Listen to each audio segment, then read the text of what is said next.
Hello, peoples. Welcome to the Pipeline Studios. We're back. A big thanks to the New Earth Project. I'm Barton Lynch. I am the Stoked Bloke. Peter PK King joining me here. And in today's show, we're going to look back at the Hawaiian contest season. We've been quiet throughout that season, which was difficult in ways, but we all had a lot of stuff going on. And It's because you were surfing so much. We were surfing, we were enjoying life, and then the contests. There were some incredible highs, some historic highs of which we've never seen the like of before. And then there were some, almost karmic conditions that came to bear on other sort of events at different times. Did you say karmic or comic? Karmic. Well, I still don't know what word you're saying. Karma or comedic? Not comedic. I know, it's an Australian thing. And when we were in Tahoe just recently, every time I would say squaw, it would write school on voice to text. The old contest season was extensive. It went November, December, January, February. There were events, the Haleiwa Challenger Series in November, leading into the Vans Pipeline Masters, which saw us through that sort of Triple Crown period of the past. And then went into the new year. We had the backdoor shootout that we were involved in, a New Earth Project was involved in, the team surfed. The event was incredible, the waves were radical. You were a judge. I was a judge. I judged the event, so I'm most probably the last person to talk to about things because it is just this blur where, when you've judged every wave from the first wave, the first day, to the last wave on the last day, and in a jigsaw puzzle way, you've got to have all of those scores make sense in relation to each other. Over 2 days of crazy surf. There's animosity between surfers and judges, and you probably hate judges. Did you hate yourself? I just try to do the job with the most sincere integrity to me. It's not easy to judge, is it? It's not easy to judge, mate. You've got to be aware of the influences in a moment, whether the crowd go up or whatever it is in a moment that happens. The team are applauding and, whatever it is, those things all come to bear. And then in your mind, you've got to cut through the emotion, get to a number, which I've been doing a long time. So for me, it's not that difficult. We had a good time. We always kind of hit close to each other.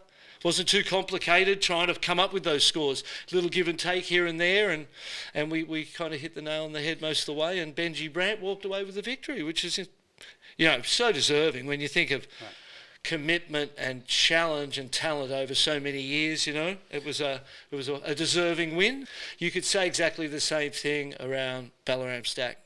Win at the Vans Pipeline Masters.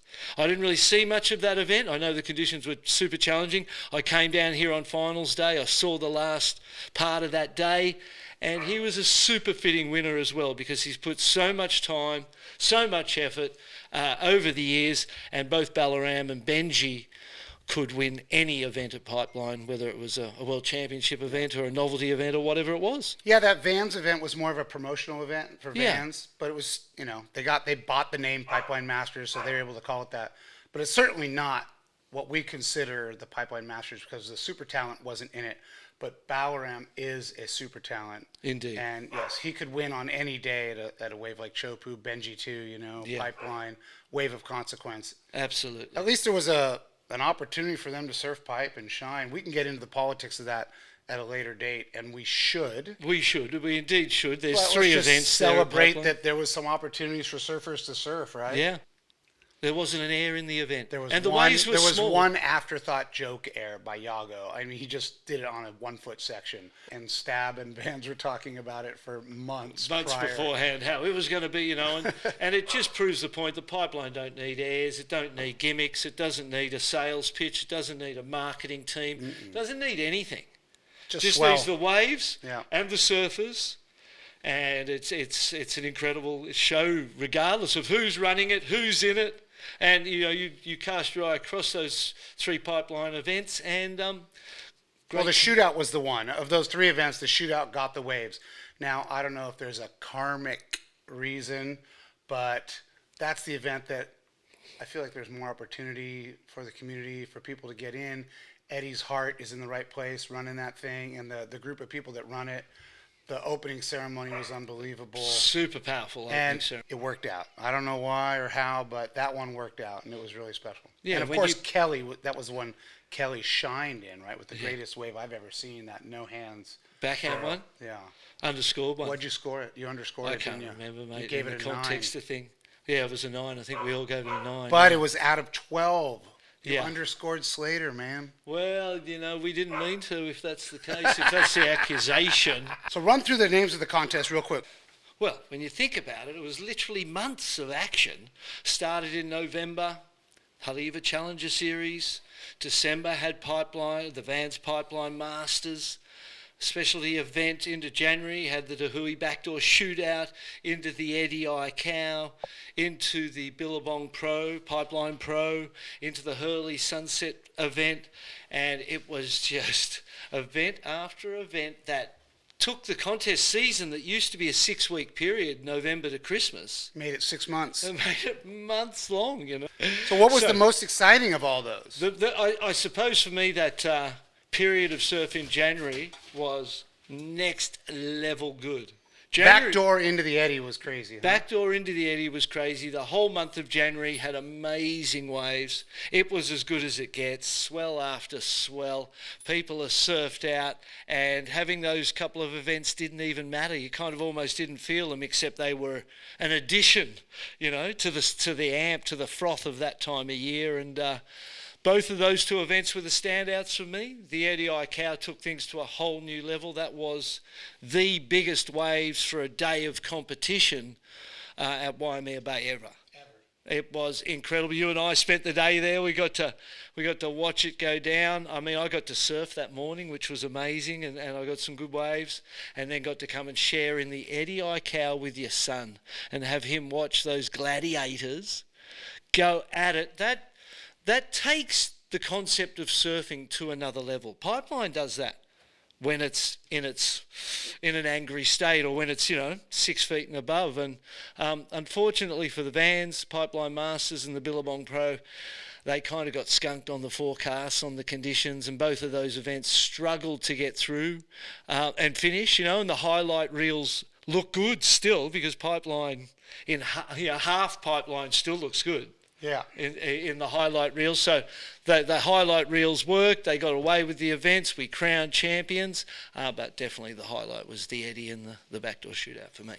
What about Sunset? It was pretty cool. I mean, to see Felipe finally wins in some big waves. Yeah, and I'm going to be honest. I didn't watch a single heat of either of Pipeline Pro or the Hurley Pro at Sunset, because I was on the mountain. I was snowboarding. And I thought you didn't have internet. Well, there was that.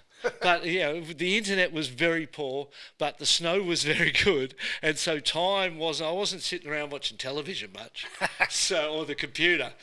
So let me fill you in real quick what happened. I'd love to hear what you think. Jack Robinson won the Pipe Masters, and Felipe Toledo won the Sunset Contest. And I looked at the Pipe Masters draw, and I saw that Jack had to beat the best to win. Right? He had to get past Medina, had to get past Florence, and to get that far in the event and beat the best in the world at that venue, all the defending champions, proves how good a competitor he is becoming. Yeah, he is already amazing in crazy waves. So. Incredible surfer, Yeah, always going to do well, but there's been incredible surfers in the past who have not been able to compete. And he has committed himself to competing in a fashion that has discipline, has purpose, sincerity. You feel like he's a young man in the right place, doing the right things, and the results are going his way, and couldn't happen to a nicer bloke, as they say. Do you feel there's always one side of the bracket that's a little easier than the other? Yeah. Yeah, and events have those kind of personalities, don't they, I suppose we've got to mention Joel Chianca, did great. Back-to-back events, Great winter. Great winter, great surfer. Both he and his brother are just phenomenal, and they did. And again, transferring the competitive nature and lessons into results is not something everyone can do. But those Joel and Jack really super impressive. Griff as well was impressive. Felipe going back to the winner's circle at Sunset, really. That wave really just takes what he's been known to be the best at doubles or triples the size. He applies the same performance, and the results are the same because he's so good. Then we had Carissa winning pipe. Yeah. And Molly Picklum winning sunset. Molly Picklum, Carissa, we've watched in baby steps over the past decade. Baby step by baby step, baby step by baby step, commitment, dedication, in a controlled fashion that doesn't expose you to too much danger. I will say she got the wave of the event hands down during the Pipe Masters. 100%. Yeah. That Should have been backdoor a wave 10. should have been a 10. It was an incredible wave, and it was the result and the reward of all them baby steps. Yeah. When I saw it, I went, there's the reward. And she, you know, I think Moana, obviously Jones Wong is considered the best at pipeline. But there was no lefts. When there's no lefts, Carissa becomes the best at pipeline. She's the best at backdoor in that field. And again, she applied it to the contest situation and came out the champ again, and has had just such an incredible career and so much good stuff go on. But it still feels like there's, I don't know if it's work that she could do or it's places she could take herself that would continue this legacy on, like Kelly Slater has shown the possibilities into your 50s. You know, that you can still be at a world-class level into your 50s is an astonishing thought. And Carissa has that potential. And managing injuries along the way has got to be a big deal in getting to that long-term opportunity. Is that even a goal that most surfers have, to be competing in their 50s? It was not something anyone ever considered a possibility. I think Mark Richards retired at 28. 28? When I... With 4 world titles. Yeah, 4 world titles at 28. So you throw another, 7 on there, and you're only 35. And you've still got 10 or 15 years to get to where Kelly is today. That puts it in context. But I suppose his desire of what has driven that greatness to exist. None of us would have considered or contemplated that as a reality, right? A 50-year-old man being on tour. Oh my, no. A mid-30s. Not even a judge. Not even a 50-year-old judge. Yeah, they'd have to be rotated. Maybe an administrator. Yeah. Al Hunt, he was there a long time. Yeah. So, yeah, that's Kelly Slater, Carissa Moore, 2 of the big champs of the sport, and Riz has got that potential to just keep going and going, and I still feel like the best, that's what I'm trying to say, the best is in front for her. Still I feel like that. You know, we haven't seen the best of her yet, and which is an odd thing to say with all them world titles and gold medals and pipe masters or pipeline pros. Those are what are the 4 major, in golf they have 4 major events. Are there 4 major events in surfing to you? Well, obviously pipeline goes to the top of the list. Chopu has to be there. And it's all, in my mind, it's sort of, obviously you go to the Eddie Aikau as something different. It's a different type of surfer, a different league, a different bunch of people, a whole different thing. And it's not annually, but it's definitely a major. And you look at Kelly and John having won it, and that has to be put into that list. Right. It's one of the greatest events ever, for sure, that surfers everyone would love to win it. It's only those who have got the courage to chance that dream and actually follow it who make it happen. Would you include Bells, since it's such a long-standing classic event? Even if you don't love the wave, it gets big, but not... Yeah, it gets big, it does, and it's consistently big at Easter time, so there's always a challenge in the surf, but that and it's one of those waves, like Malibu perhaps, say, where we used to run events, and now they run a longboard event there or whatever, but modern day shortboarding has gone to a place that's at a very different level to that. So there's not a 4th major, really? Well, you tell me. No, because there's not enough consistent venues. Pipeline is always going to be Pipeline, Chopu is always going to be Chopu, and Waimea is always going to be Waimea. So before Dirk came in with his billions of dollars, how did the tour work? Who paid Al Hunt? Who paid the judges? Was it the brands in cahoots with the Association of Surfing Professionals? Yeah, well, so the brands, the World Tour before it going into private ownership was owned half by the events and half by the surfers. And there was a period of time where those events were represented by ASP regional offices, Association of Surfing Professionals, that preceded the World Surf League. Those had regional offices, ASP Europe, Africa, Australia, Japan. Where did they get their money from to run those offices? They would run events, and the sanction fees to ASP would run the ASP. Sanction fees paid by sponsors that wanted to sponsor the event. And those sponsors, what you had to do was secure your dates. Then you could on-sell that sponsorship. It could be the Quicksilver Pro presented by Qantas or whatever, and they bring in. That's how you get the two sponsors. Yeah. You do the sub-sponsor and the main sponsor. So the companies owned the dates, essentially, and the people owned those dates. The permit, the date. The date, and then they would, it'd either be with the company that owned it, and they would off-sell minor sponsorships and undercut it, underwrite it with all of that, the T-shirts that they produce, the entry, and then there's no entry fees at that level, so it becomes the sanction fees that they pay to get that license is and what I will actually jump in and supported say, the sport. Because my biggest thing with surf contests is waves are the most important thing. Mm-hmm. Do you remember events like down in South Africa and it was mobile? Yeah. That was incredible. The Cape Town Surfabout. Yeah. That was an amazing event. So if you allow an event to be mobile in your area, you pick a good region, you pretty much can guarantee waves, especially a place like Portugal. I know we're fixed on super tubes, but if the wind is onshore at super tubes, it's offshore on the other side of that peninsula. The Coca-Cola Surfabout in Sydney, Australia, it would go the east coast of Australia anywhere. They went to Bells Beach, they went down the south coast, and that feels like surfing. Leslie Kerbox won that a long time ago. He did too. Beat Critter Burn in the final. I watched 2 out that of as 3. a kid. Did you really? Yeah, I watched that as a kid back in the day. Wow. Okay, so sorry. So I like that description though. Thank you. So did it get better when it became centralized and homogenized by the WSL's money? Well, I think it got better for a little bit. They did a lot of stuff. They did a lot of stuff right. They came in. They were spending a lot of money. They were throwing money around. They were doing heritage heats, which I felt made us feel respected. That generation before were like, wow, sick. They've got me a house and I'm surfing a heat. And how cool is this? And so there was a lot of really good things that they did. I think their relationship that they have with their athletes is way better than the relationship that the events ASP and the events owned by the companies had with the surfers. They influenced the magazines, what they would publish, what they wouldn't publish, influenced them through their Wait. For those just tuning in, what's a magazine, Barton? Back in the day, before digital media, there were these things. They looked like this. They were made of paper. And you could flick through them, feel them, and on every page was an image that... How would you zoom in? You'd just pull it closer to your... That's how you would zoom in. Yeah, that's how you'd zoom. Well, I have to zoom just to read it. We walked back a little bit, but it's kind of fun to see how we got here. How we got to these 6 events on a winter period instead of a real Triple Crown. Now there's not a Triple Crown of 3 events. Instead of the actual Pipe Masters that ends the tour, there's a promotional event called the Pipe Masters. So it is confusing.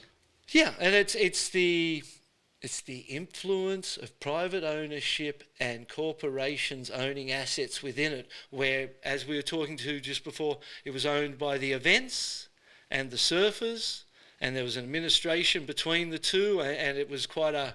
it wasn't the perfect system, right, but it had checks and balances in it, that system. And now, talking to private ownership and the influences on the sport there. In the midst of all what we could call the confusion, you're still going to get a Hawaiian Winter where there's going to be incredible performances. The first one that comes to my mind is at the Eddie Aikau and Ross Clark-Jones.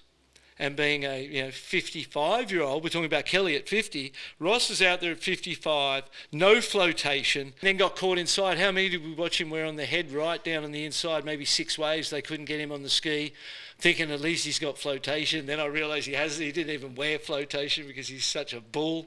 And so Ross Clark-Jones's performance at the Eddie was only really, obviously there's the young guys and you watch them, but as a 60-year-old, you're watching your mate Ross Clark-Jones and then you watch Uncle Mike Ho. And you go, seriously? If we talk backdoor shootout into the Eddie Aikau, Uncle Michael Ho, that was the most mind-blowing thing I may have ever seen. Could have been the overall performance of the winter. Could have very, very well been the overall performance of the winter. In the backdoor shootout, his son Mason has a spot, gets injured, gives it to Dad. Dad comes into the event, and the event was held in gnarly conditions, 10 to 15 feet, and just the first day just blow it up, like too much. and where it was just a crapshoot.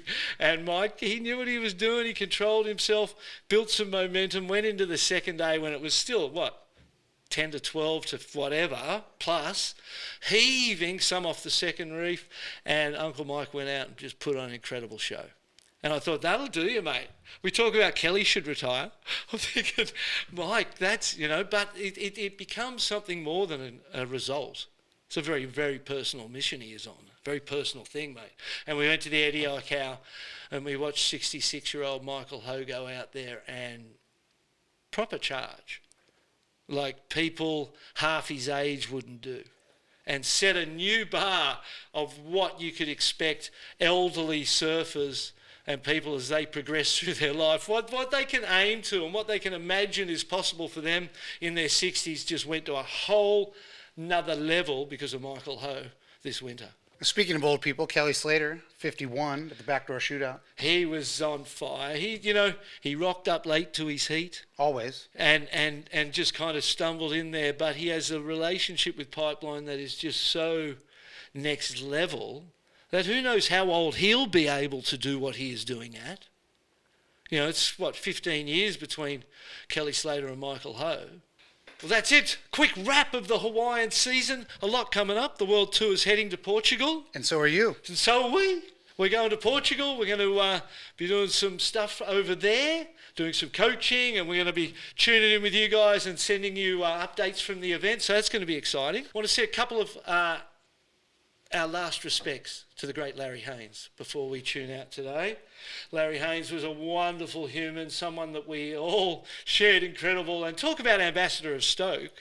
Larry Haynes was an ambassador of Stoke, and everywhere he went, he turned people on and put smiles on their faces. He did that for us, and he will be sorely missed. Love and respect to your family, Larry, and see you on the other side, mate. But good innings too. What a great innings he had here on Earth. Touched a lot of people. Thank you, guys. Thanks, everyone, for watching. We'll see you soon.